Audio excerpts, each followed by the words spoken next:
Malam ini kita akan melanjutkan pengajian kitab Ad-Durrun Nafis karya Syekh Nafis Al-Banjari pada halaman 23. Malam ini kita akan melanjutkan pembahasan berikutnya, yaitu qala musannaf rahimakumullah, maka seyuk-ianya bagi orang yang menghendaki ia akan bahwasanya hasil baginya perbendaraan anwar ilahiyah dan segala khazanah robbaniyah yang ia tertaruh di dalam khazanah hati, bahwa bimbang ia dengan zikir mentauhidkan Allah Subhanahu wa ta'ala dan dengan membaca sholawat atas Nabi, supaya membukakan Allah ta'ala atasnya akan segala perbendaharaan makrifah pada masa yang sedikit dan waktu yang singkat.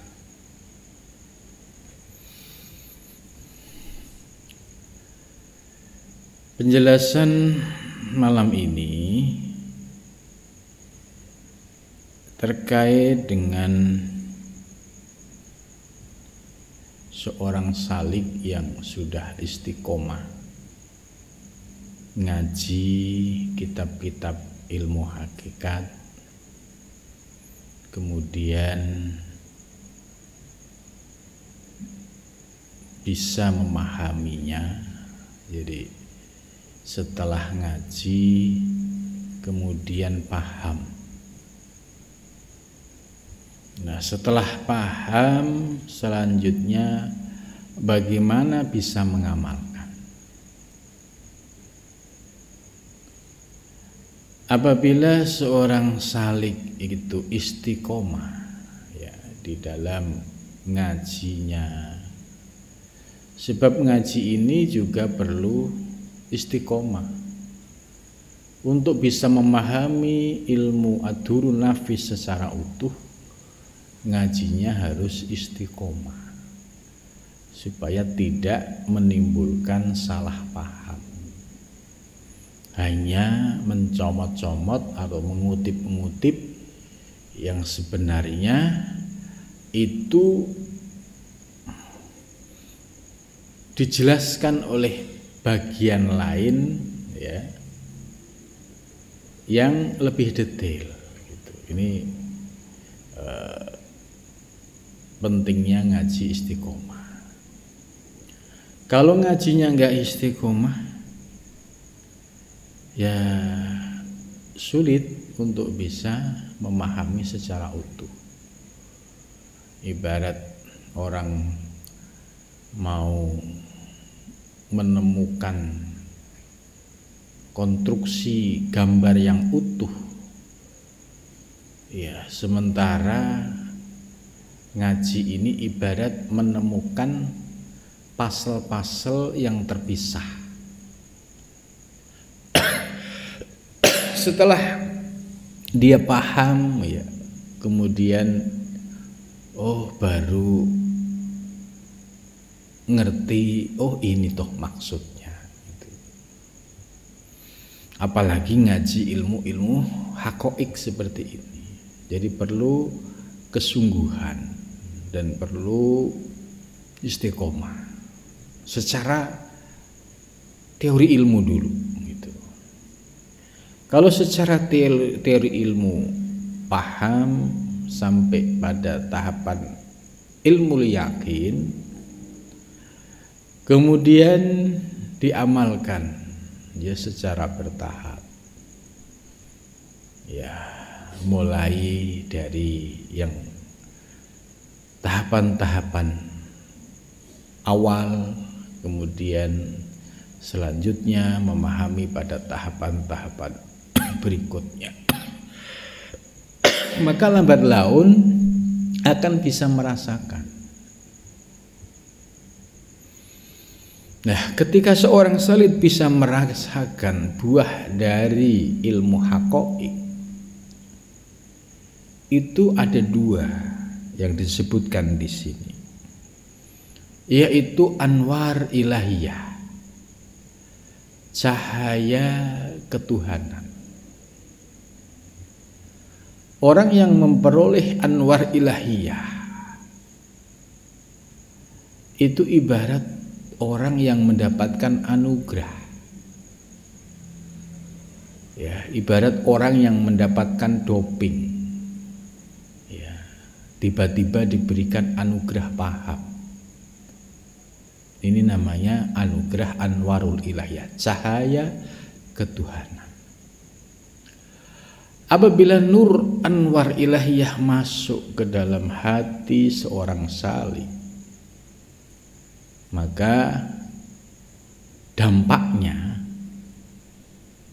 itu akan memahami yang sebelumnya dia sulit untuk menemukan pemahaman itu. Tapi kalau orang yang mendapatkan nur ilahiyah ada kemudahan, tiba-tiba bisa memahami dengan mudah. Nah, ini ciri-ciri orang yang mendapatkan anwarul ilahiyah. Untuk mendapatkan anwarul ilahiyah ya harus ada upaya kesungguhan dari seorang salih, yaitu dengan ngaji istiqomah tadi, bersungguh-sungguh dalam zikir, bersungguh-sungguh dalam riyadhah mujahadah. Itu baru memperoleh anwarul ilahiyah. Jadi harus ada ikhtiar semaksimal mungkin. Bagaimana kalau tanpa ikhtiar? Bagi seorang murid atau santri, ya, ada kalanya dia ada kelemahan di sisi pemahaman, tapi di sisi lain dia punya khidmah, punya pengabdian.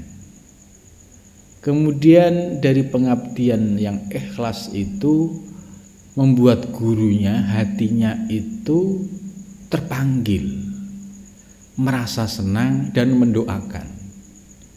Nah, ini juga bisa menjadi salah satu munculnya pintu anwarul ilahiyah, sebab khidmahnya seorang murid kepada guru. Jadi banyak cara untuk memperoleh anwarul ilahiyah. Bisa ngaji mempeng istiqomah, riyadhah mujahadah istiqomah, zikir istiqomah, atau dia punya khidmah dengan gurunya. Kemudian gurunya itu dalam batinnya merasa hatinya senang, kemudian mendoakan. Maka doa seorang guru, ya, ini akan turun ridho dari Allah Subhanahu wa Ta'ala. Yang sebelumnya muridnya tidak paham menjadi mudah paham, yang sebelumnya tidak mengerti jadi mudah mengerti. Ini cara lain untuk mendapatkan anwarul ilahiyah. Kemudian setelah mendapatkan anwarul ilahiyah, selanjutnya akan memperoleh segala khazanah robbaniyah. Khazanah robbaniyah itu ya ibarat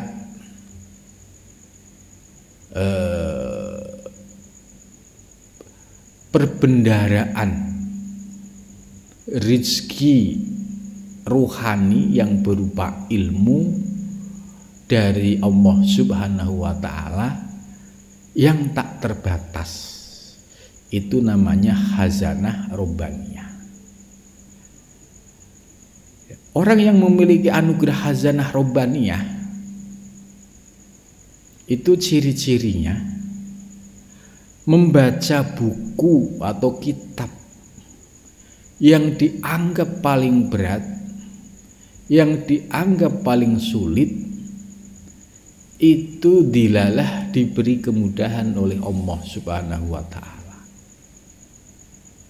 Gitu. Jadi orang yang memperoleh khazanah robbaniyah ini ya ibaratnya mendapatkan akses kepada sumber ilmu, ya, sehingga ilmu-ilmu yang dianggap sulit oleh kebanyakan orang itu bisa dipahami dengan mudah dan bisa dirasakan dengan mudah. Nah, orang yang mendapatkan anwarul ilahiyah dan khazanah robbaniyah ini adalah para salik yang sungguh-sungguh di dalam perjalanannya menuju Allah Subhanahu wa Ta'ala. Ini berkaitan dengan ilmu-ilmu batin atau ilmu-ilmu hakoik atau ilmu hakikat. Maka istimewa ya kalau memperoleh khazanah robbaniyah dan sebagai pembukanya mendapatkan anwarul ilahiyah. Ya, khazanah robbaniyah ini akan tertanam di dalam hati. Ya, di dalam hati sehingga hati kita memperoleh akses kepada sumber ilmu. Ya, sumber ilmunya yaitu yang berasal dari Al-Alim yang maha mengetahui, yaitu Allah Subhanahu wa Ta'ala. Maka orang-orang yang seperti Syekh Muhyiddin Ibnu Arabi ya, ini nyata beliau khazanah robbaniyah ya, beliau mendapatkan anwar ilahiyah. Bisa dilihat karya-karyanya yang dahsyat, yang memiliki kedalaman makna dari kata demi kata. Begitu juga Syekh Nafis Al-Banjari bisa membuat penjelasan yang simpel, sederhana terkait persoalan-persoalan hakikat yang terkadang rumit dipahami oleh orang awam itu, dan juga dipahami oleh ulama-ulama dzahir yang sulit untuk bisa mengakses. Sementara orang-orang yang mendapatkan anwar ilahiyah, khazanah robbaniyah ini diberikan kemudahan oleh Allah Subhanahu wa Ta'ala. Itu. Kemudian selanjutnya, apabila ya para salik kok sudah ngaji, sudah zikir, ya sudah melakukan riyadhah, kok belum juga kefutuh memperoleh anwar ilahiyah dan juga khazanah robbaniyah, ini ya perlu introspeksi ke dalam diri. Jangan-jangan masih mengekali dosa-dosa kecil. Jangan-jangan masih mengabaikan perintah-perintah Allah. Jangan-jangan gitu, masih menganggap enteng menjalankan dosa. Nah, ini perlu melakukan koreksi terhadap diri. Kenapa nur ilahiyah sulit masuk? Ya karena di dalam dirinya masih dipenuhi dengan sampah-sampah duniawi. Bagaimana mungkin cahaya nur anwar ilahiyah akan masuk ke dalam hati seorang salik sementara hatinya dipenuhi beragam macam-macam sampah duniawi. Nah, inilah yang menjadi tugas para salik itu, membersihkan kotoran-kotoran yang ada di dalam hatinya sehingga mencapai target hati yang bersih, hati yang jernih, sampai pada tingkatan ma fi qalbi siwallah, tidak ada di dalam hatiku selain Allah Subhanahu wa ta'ala. Itu. Nah, kemudian tadi dijelaskan, ya, apabila terjadi kebimbangan dan kebingungan ya dengan zikir mentauhidkan Allah Subhanahu wa ta'ala, maka perlu ditambah suplemen.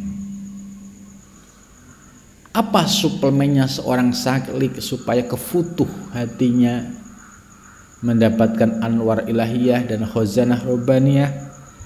Yaitu dengan membaca sholawat atas Nabi Sallallahu Alaihi Wasallam. Jadi ternyata sholawat Nabi ini kunci. Gitu.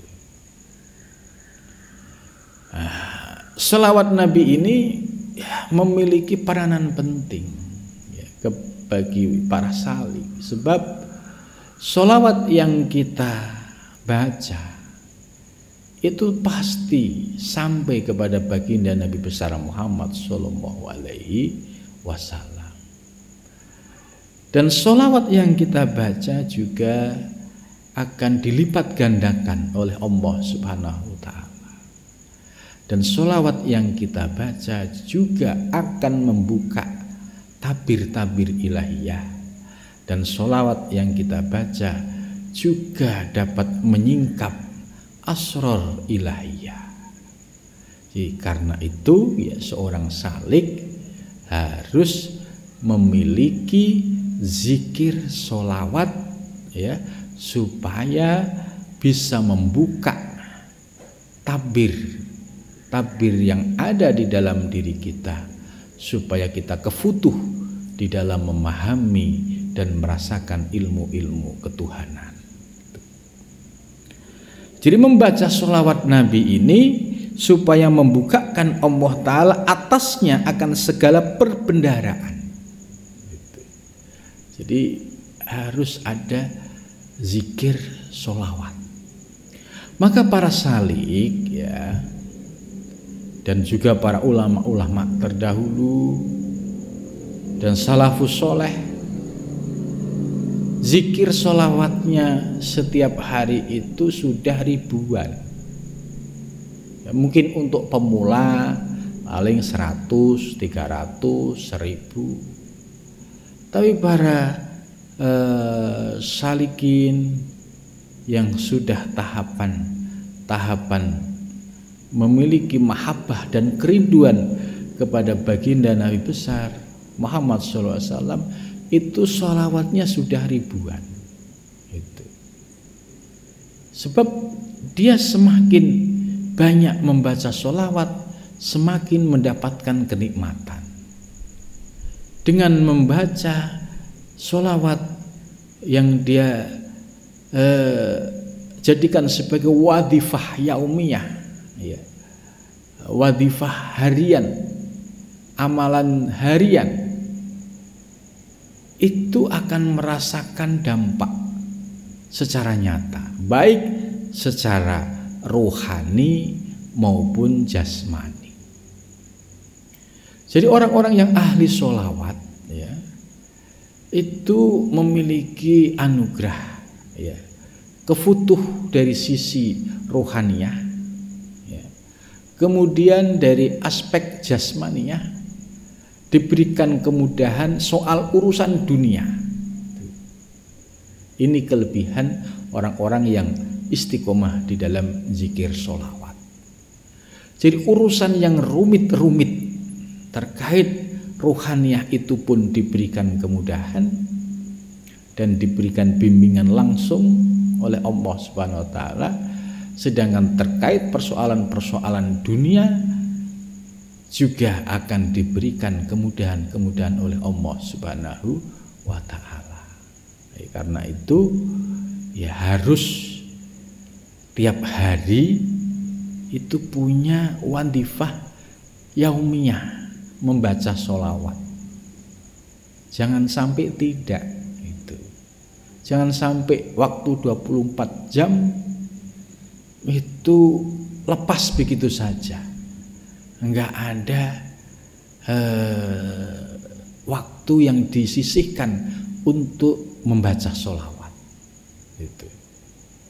Maka kalau kita sudah menjadi salik, ya harus bisa mengamalkan ini. Kalau pengen sukses dunia akhirat, istiqomahkan zikir sholawat ini. Kalau tidak, ya rasanya tadi ibarat orang mau melewati sebuah tembok, kemudian nggak punya kunci, nggak punya peralatan, ya sulit. Itu akhirnya ya kesana kemari ketutup semua itu. Jadi ini ya salah satu keutamaan orang-orang yang memiliki wadifah sholawat, ya itu akan diberikan kemudahan, baik urusan ilmu yang ruwet, maksudnya ilmu-ilmu yang sulit seperti ilmu hakikat, apalagi ilmu-ilmu yang sifatnya duniawi. Itu ya sudah barang tentu akan diberikan kemudahan oleh Allah Subhanahu wa ta'ala. Jadi dari sini kita bisa melihat bahwa kunci untuk memperoleh anugerah makrifah ternyata ada pada sholawat kepada baginda Nabi besar Muhammad Sallallahu Alaihi Wasallam. Setelah kita paham ilmu-ilmu ya yang sudah diurai oleh Syekh Nafis Al-Banjari, jadi teori ilmunya harus paham, pemahamannya juga harus utuh, kemudian baru proses pengamalannya. Lah sholawat ini sebagai salah satu pintu untuk membuka, mengakses dari aspek ruhaniyah ini. Karena Nabi besar Muhammad Sallallahu Alaihi Wasallam sudah bersabda, Ana abul arwah, aku induk segala ruh. Maka supaya ruh kita, ruh yang ya hina ini, supaya memiliki akses tersambung connectingnya dengan baginda Nabi besar Muhammad SAW, ya salah satunya dengan istiqomah membaca sholawat Nabi.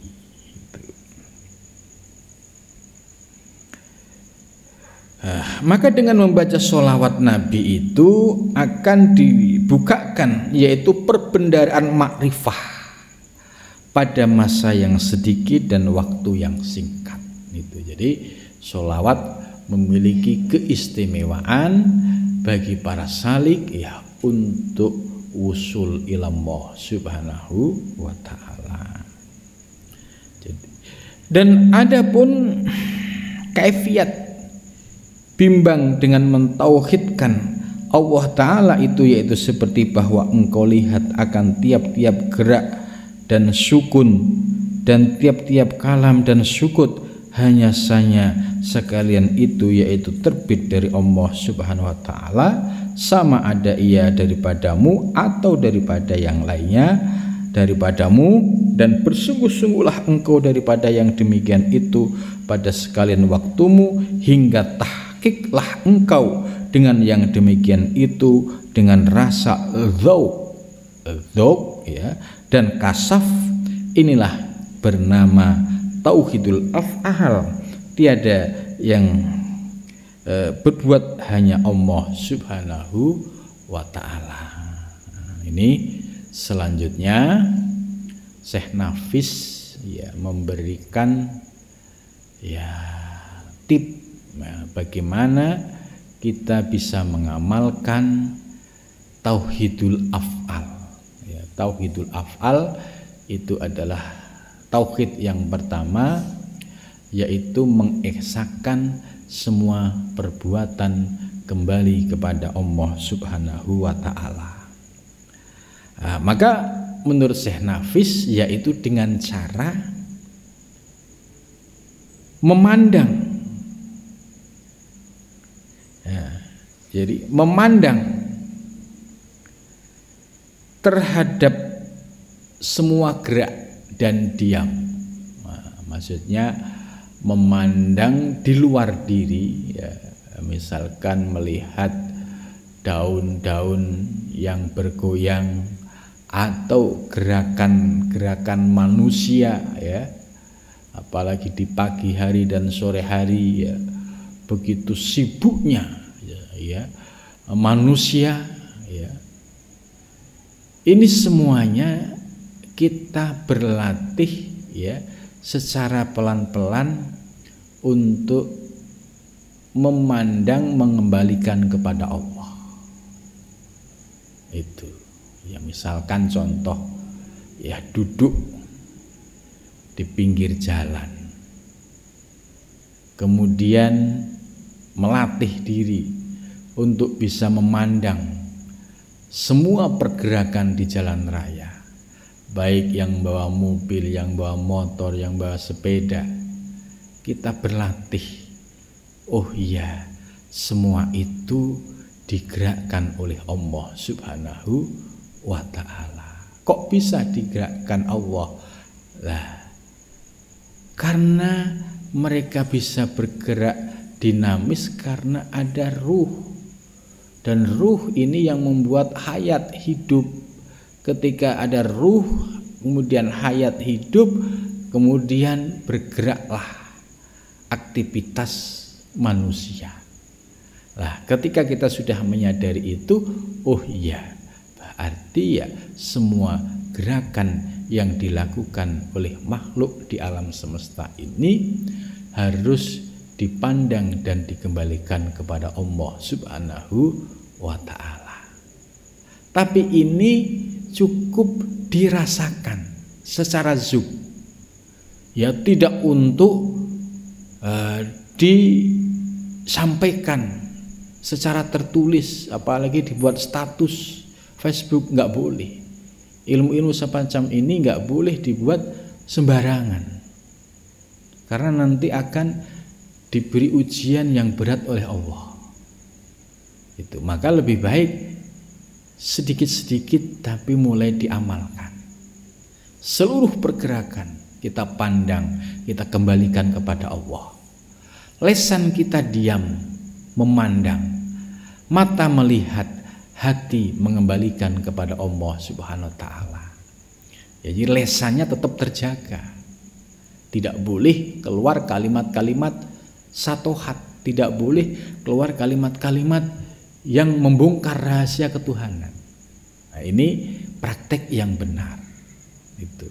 Jadi berlatih dari sedikit demi sedikit melihat gerak dan sukun dari semua aktivitas yang ada di semesta ini, ya, dipandang, dikembalikan kepada Allah Subhanahu wa ta'ala. Tentu ini ya pelan-pelan, bertahap, ya, dilihat, dipandang, dikembalikan, gitu.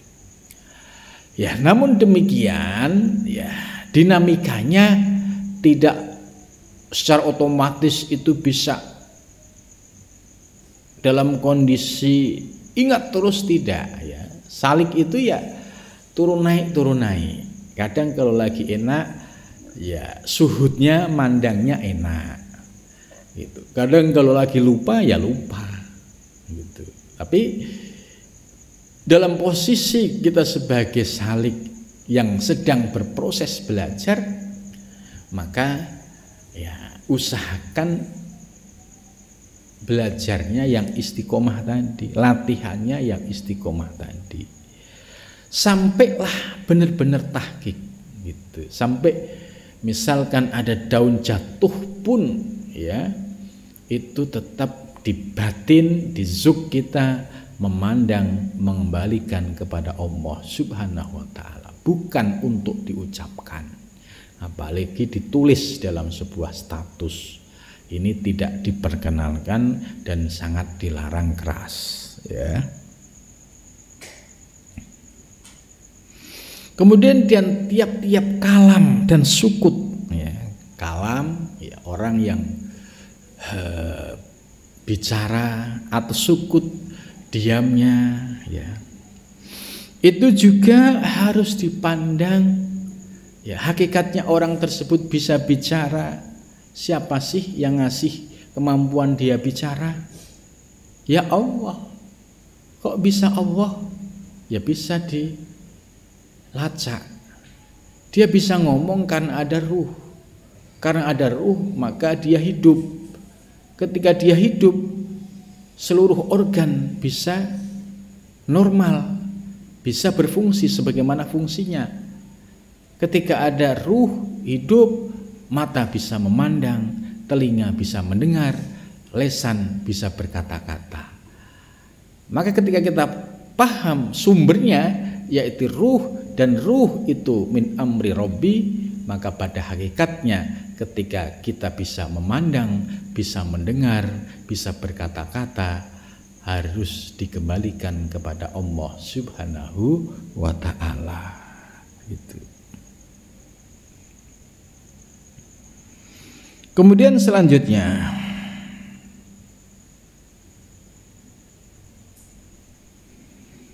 dan bersungguh-sungguhlah engkau daripada yang demikian itu pada sekalian waktumu. Gitu. Jadi kita disuruh bersungguh-sungguh, latihannya itu bersungguh-sungguh.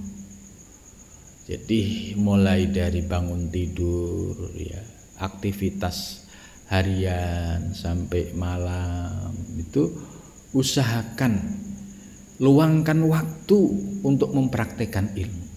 Jangan sampai waktu berlalu, ya, tanpa mengamalkan ilmu. Terutama tadi membaca sholawat bagi santri, bagi salik, ini sudah menjadi keharusan, karena ini menjadi kunci pembuka dunia akhirat, ya.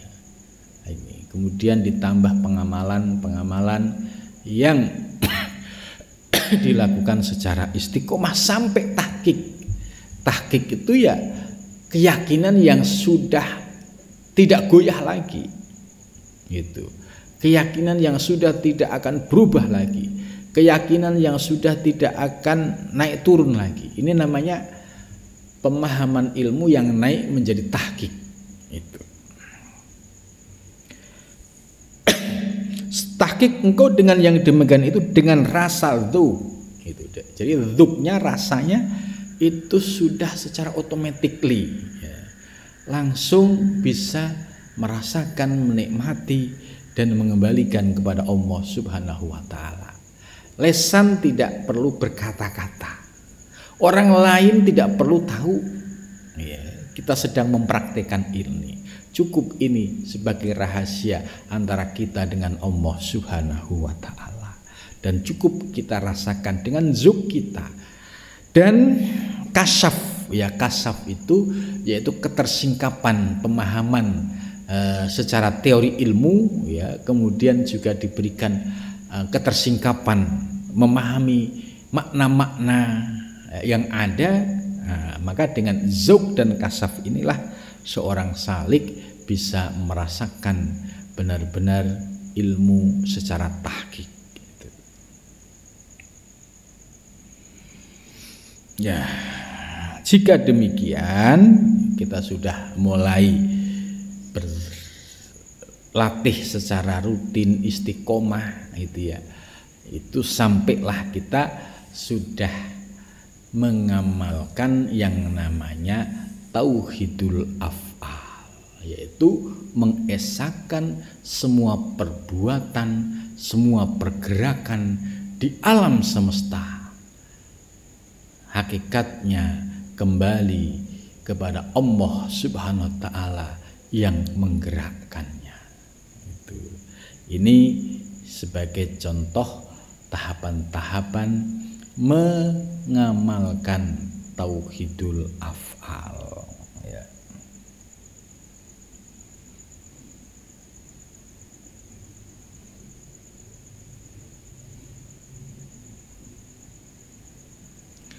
Maka apabila sempurna bagimu yang demikian itu, jadi kalau sudah praktek ilmunya sudah sempurna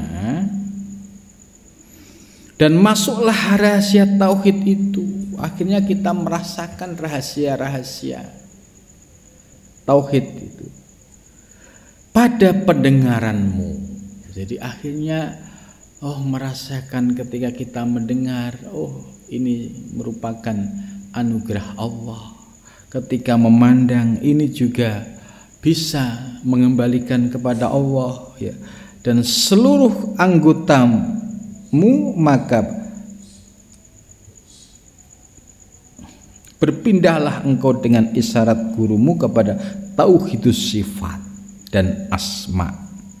Jadi setelah kita mulai mengamalkan tauhid af'al secara bertahap dan rutin secara istiqomah, kemudian tahap berikutnya kita akan mulai mengamalkan tauhidus sifat dan tauhidul asma. Ya, insya Allah pembahasan ini akan kita lanjutkan pada minggu yang akan datang. Mudah-mudahan pengajian malam ini membawa manfaat. Amin ya rabbal alamin.